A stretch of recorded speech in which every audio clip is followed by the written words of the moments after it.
Hello friends, welcome to important question. तो जैसा कि हमने लास्ट क्लास में बात किया था कि नेचर में फोर्सेस जो हैं हमारे वो बहुत टाइप के हैं। मैं muscular force, tension force, spring force, बहुत अलग अलग टाइप के फोर्स हमने देखे थे।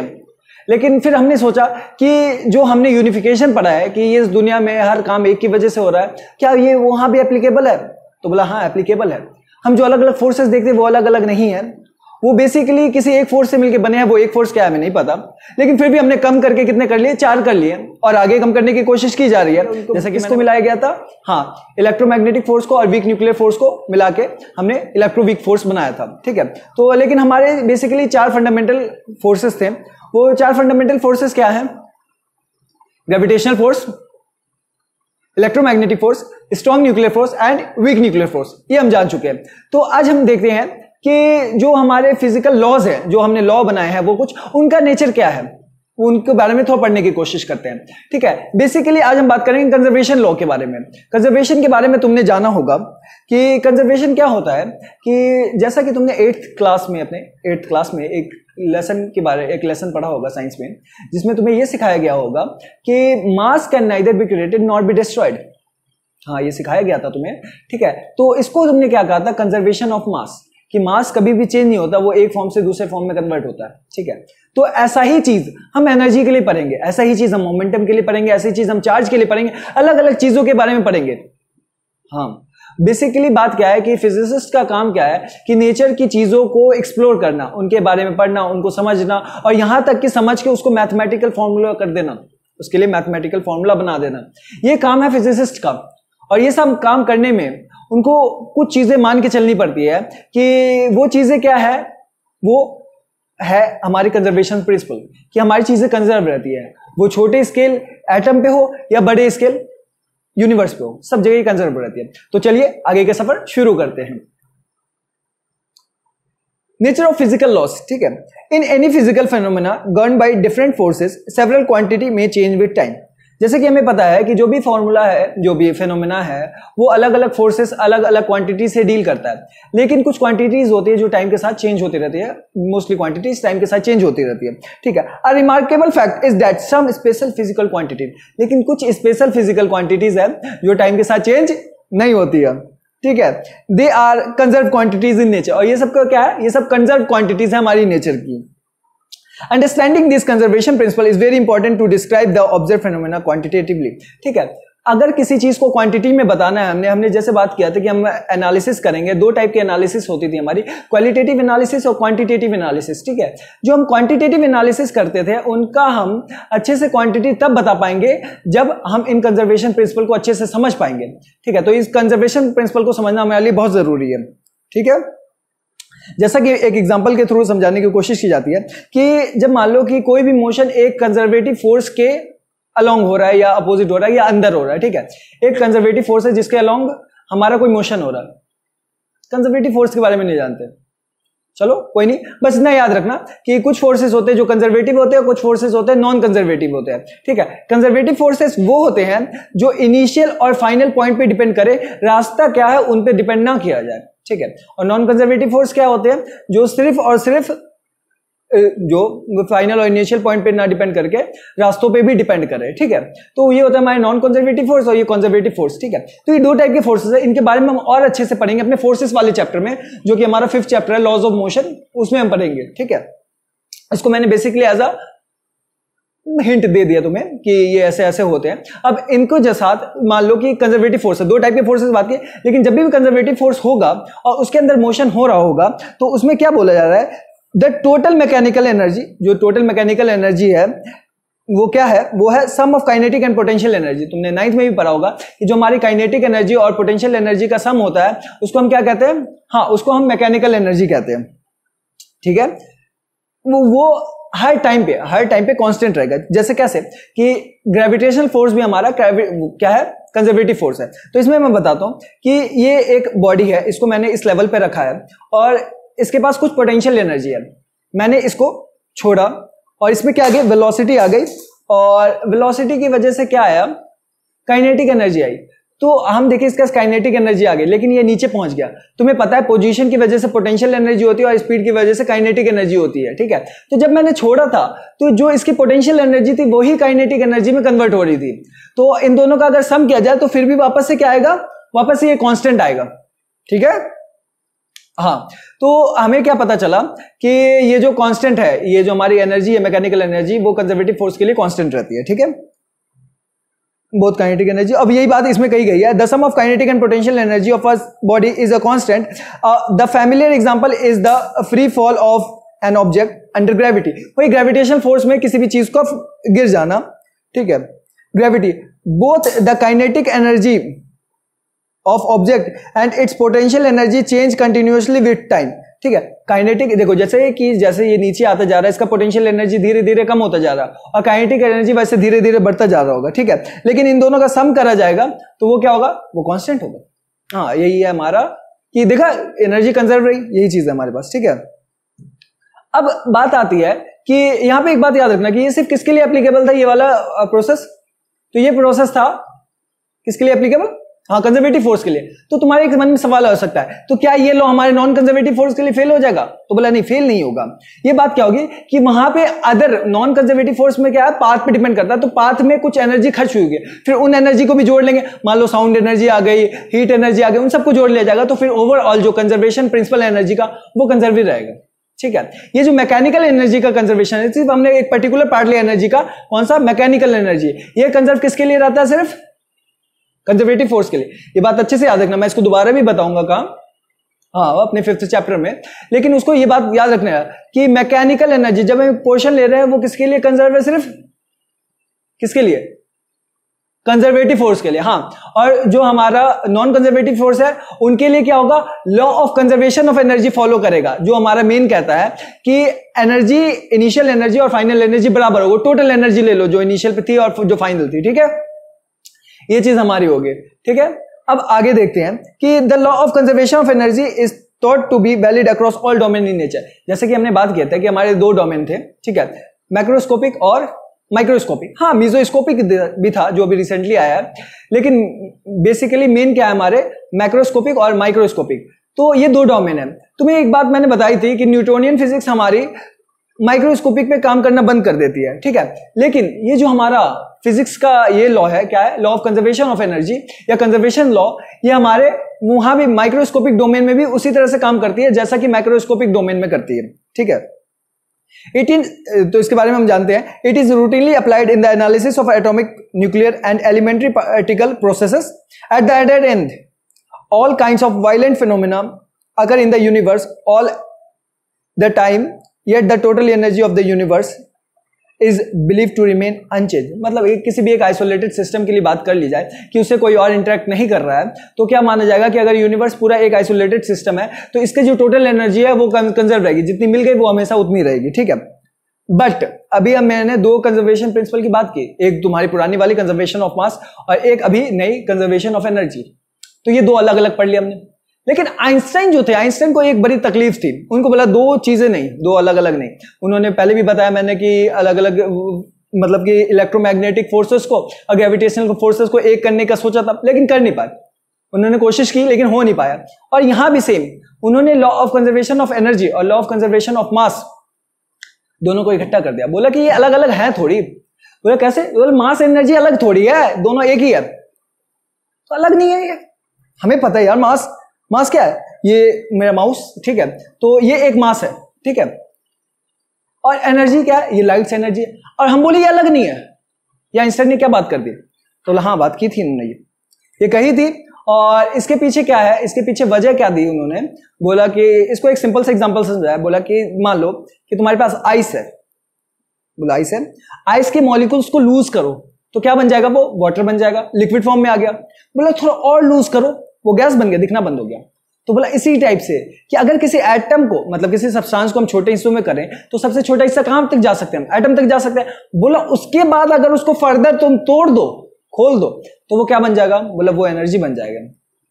तो बोला कि एनर्जी को मास में बदल सकते हैं, मास को एनर्जी में बदल सकते हैं, लेकिन ये दोनों चीजें क्या है? कंजर्व है। कि मास को अगर एनर्जी में बदल गया तो क्या हो गया कि दोनों एक ही चीज थी। तो अब एनर्जी और मास क्या हो गया, दोनों रिलेट करने लगे और फिर हमने क्या लॉ बना दिया, conservation of mass and energy. ठीक है, ये क्या कहता है, mass and energy can neither be created not be destroyed. ठीक है, it can only transform from one form to another. ठीक है, और इन्होंने मास को एनर्जी में कन्वर्ट करने के लिए एक फॉर्मूला बनाया कि एक मास को अगर मैं एनर्जी में कन्वर्ट करूंगा तो कितना एनर्जी रिलीज होगा। ठीक है, और कैसे करना है उसको हम पढ़ेंगे अपने न्यूक्लियर फ्यूजन वाले चैप्टर में, कि कैसे मास एनर्जी में कन्वर्ट होता है, ये हम सिखाएंगे आपको। ठीक है, और उन्होंने एक फॉर्मूला बनाया था, उसके फॉर्मूले के बारे में देखते हैं। ओके सॉरी, मैं पीछे आ गया थोड़ा। तो उनका एक फॉर्मूला था E is equal to mc square. ये फॉर्मूला आइंस्टाइन के नाम के साथ काफी फेमस है, ये तुम्हें भी पता होगा।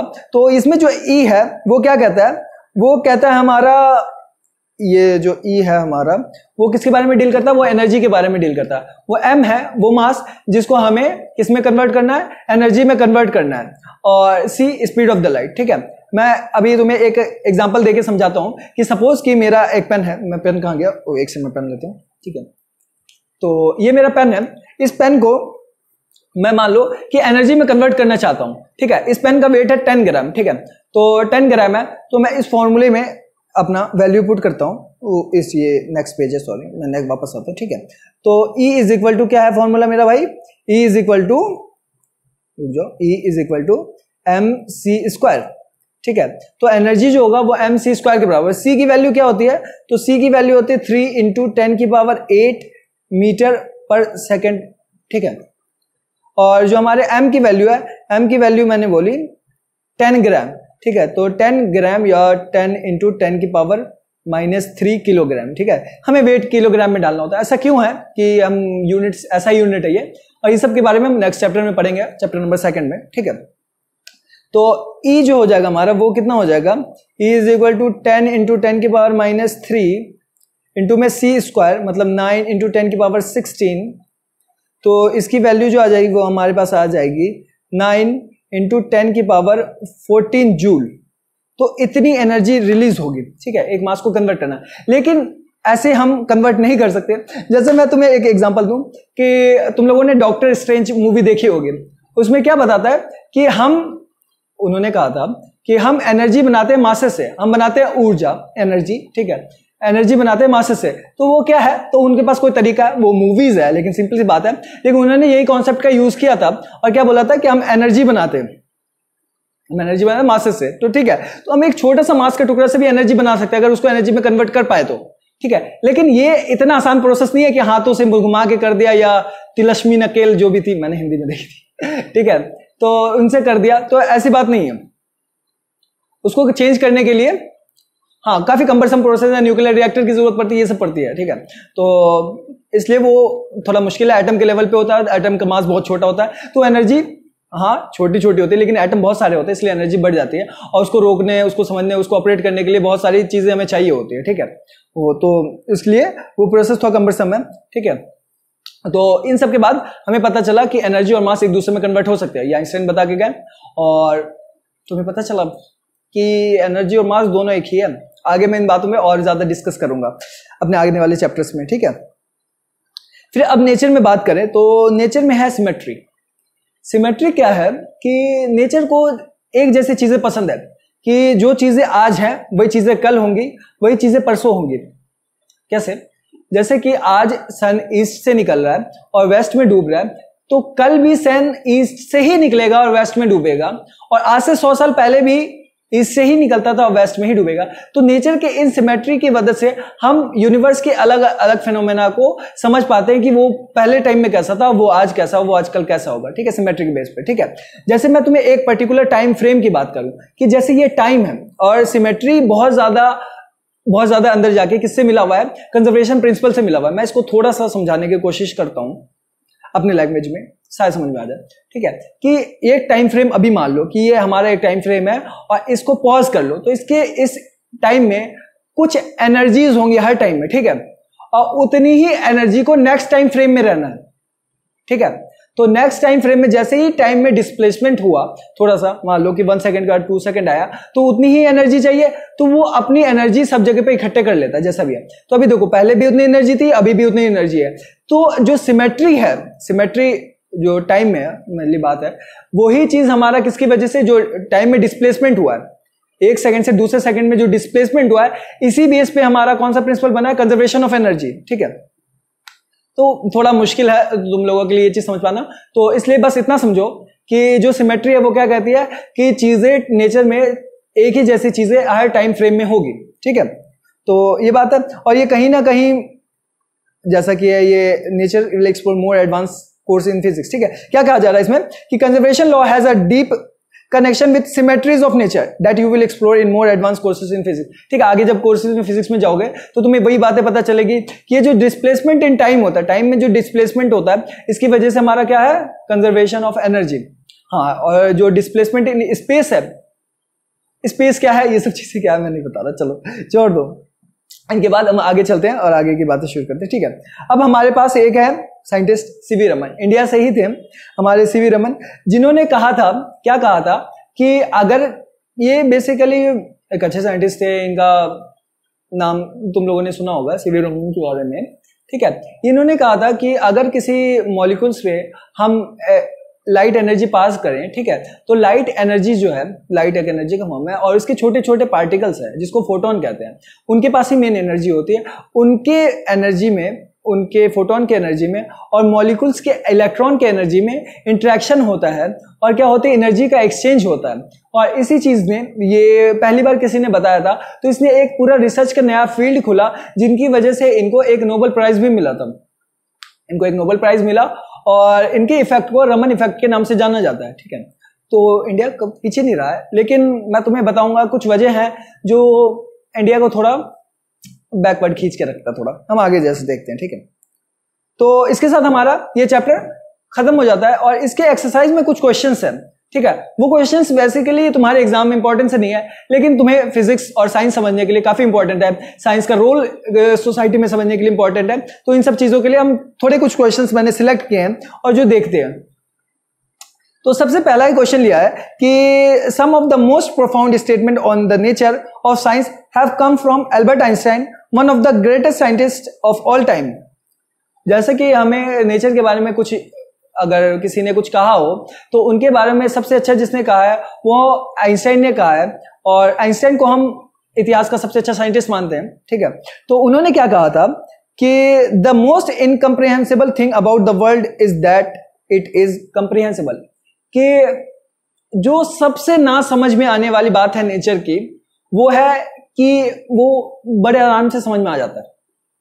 ठीक है, इसको कैसे मैं थोड़ा क्लियरली समझाता हूं कि जैसे नेचर में तुम्हें पता चला बहुत सारी कॉम्प्लिकेटेड चीजें हैं, बहुत सारे फिनोमिना है, बहुत सारे फोर्सेस वर्क करते हैं, बहुत ही कॉम्प्लेक्स सा ये नेचर है, लेकिन फिर भी हम कुछ लॉज बनाए हमने, हो सकता है वो एक लॉ, उनके बेस पे हम ये पूरा नेचर समझ सकते हैं।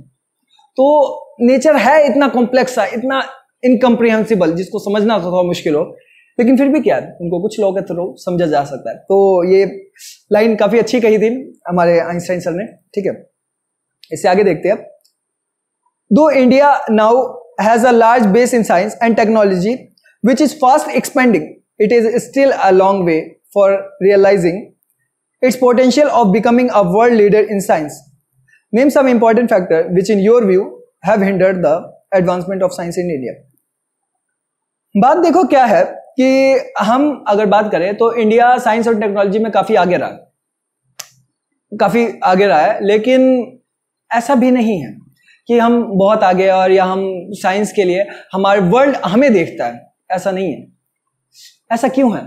तो सबसे बड़ी जो दिक्कत है वो है कि इंडिया में सही गाइडेंस नहीं है साइंस को लेकर।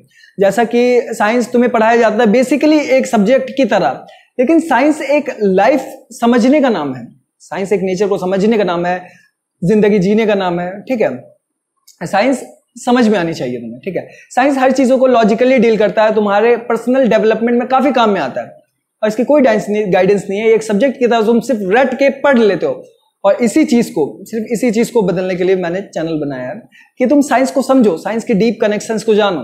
ठीक है, तो सबसे पहला जो खराबी दिखी मुझे वो ये है कि साइंस को कोई समझाने वाला ढंग से नहीं है और ना कोई साइंस के लिए इतना गाइड करता है। साइंस को सिर्फ एक सब्जेक्ट की तरह हम पढ़ते हैं कि इसको ले लिया हम डॉक्टर बन जाएंगे, इसको ले लिया हम इंजीनियर बन जाएंगे।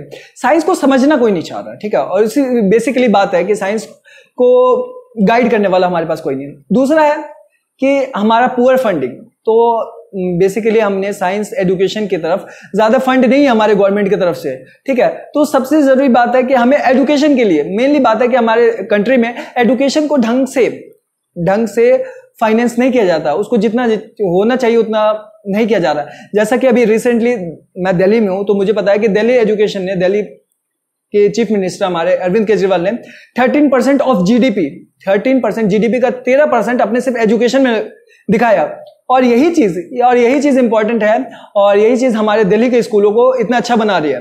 हाँ, इतना अच्छा बना रही है कि जो फर्स्ट लेडी है, हाँ, सर डोनाल्ड ट्रंप की बीवी, वो जब इंडिया आई थी तो उन्होंने दिल्ली के गवर्नमेंट स्कूल को जाके देखा। इंडिया के किसी और स्कूल को देखा क्या? कभी भी किसी भी इतिहास में कोई भी आई हो जो गवर्नमेंट स्कूल को किसी को देखा? तो इस सिर्फ किस वजह से हो पाया? क्योंकि दिल्ली को फंडिंग अच्छी से हुई है, ठीक है। और बाकी और स्टेट्स हैं वहां पे फंडिंग नहीं हो पाती है। ये अभी हमने लॉ जो अभी नई पॉलिसी आई है उसमें एक लॉ नहीं बनाई गई है कि आपको कंपलसरी अपने बेसिकली एक हेल्दी एजुकेशन सिस्टम को 6% ऑफ जीडीपी खर्च करना जरूरी है, लेकिन नहीं हो रहा है यहाँ। बाकी स्टेट्स में ऐसा नहीं हो रहा है, 3%, 2% भी हो नहीं पाता, इसमें भी बहुत ज्यादा करप्शन हो रहा है, ठीक है। तो ये सब बातें हो रही है हमारे पास। तो एजुकेशन सिस्टम को अच्छा होने के लिए हमारी फंडिंग जरूरी है, ठीक है। अब मैं तीसरी चीज पे मेन पॉइंट उठाऊंगा कि जैसा कि तुम जानते हो कि साइंस अगर किसी ने ले लिया है तो वो अगर साइंटिस्ट बन जाता है, सपोज अगर वो साइंटिस्ट बन जाता है, तो उसकी अर्निंग इतनी अच्छी नहीं होगी जितनी कि एक बिजनेसमैन की होगी, ठीक है, या किसी और काम के करके होगा, तो उसका उतनी अच्छी अर्निंग नहीं होगी। तो इसीलिए कोई उस फील्ड में जाना भी नहीं चाहता। तो हम कैसे बन पाएंगे, ठीक है। सबसे बड़ी बात है कि उसमें प्रॉपर अगर हमारे पास एक्सपेंडिचर हमारे खर्च संभालने के लिए वहां पे प्रोवाइडेंस हो तो हम जाए भी वहां। अगर हमारी फैमिली सर्वाइव करने लगे कि हम खुद को नहीं चला पाएंगे तो हम जाएंगे क्यों ऐसी जगह पे, ठीक है। तो एक मसला ये भी आता है। और चौथा जो मेन मसला है जो इस मसले को कोरिलेट करता है वो ये है कि हमारे इंडस्ट्री को साइंटिस्ट के फील्ड से अलग हो पाना, ठीक है। ऐसा क्या है कि जैसे कि हमारे फॉरेन, यूरोप, इन सब में है कि वहां जो भी साइंटिस्ट है वो इंडस्ट्री से को रिलेट है। इससे क्या होता है कि जब भी कोई न्यू टेक्नोलॉजी या कुछ रिसर्च में आती है तो वो उसका यूज करके टेक्नोलॉजी बनाते हैं और उस टेक्नोलॉजी को वो मार्केट में प्लेस करके अर्निंग करते हैं, और इससे साइंटिस्ट को भी कुछ कमीशन जाता ही है बेशक, तो वहां पे फील्ड में जाना आसान है। बट इंडिया में क्या है कि इंडस्ट्री और साइंटिस्ट वाला ये दोनों ब्रांच सेपरेट है, ये दोनों एक दूसरे से मिलती नहीं है। तो ये सबसे बड़ी दिक्कत की बात है, ठीक है। तो ये कुछ वजह है जिनकी वजह से इंडिया थोड़ा साइंस के नजरिए से पीछे है, लेकिन हो जैसे जैसे वक्त गुजरता जाएगा पॉलिटिक्स हमारे में नहीं आएगी एजुकेशन के बीच में और एजुकेशन को मेन समझा जाएगा, ठीक है, उस दिन होप सो सब कुछ अच्छा हो जाएगा हमारे पास, ठीक है। नेक्स्ट है कि जैसा कि एक मैं सिंपली इसको क्वेश्चन को एक कहानी की तरह सुनाता हूं कि एक इंसान है, वो किसी से कह रहा था कि भूत वूत नहीं होते और ऐसे नहीं मानना चाहिए, लेकिन जो सामने वाला बंदा था जिसको उसने कहा वो उसने साइंस पढ़ा हुआ था, काफी कुछ पढ़ा हुआ था, लेकिन वो भूतों को भी मानता था।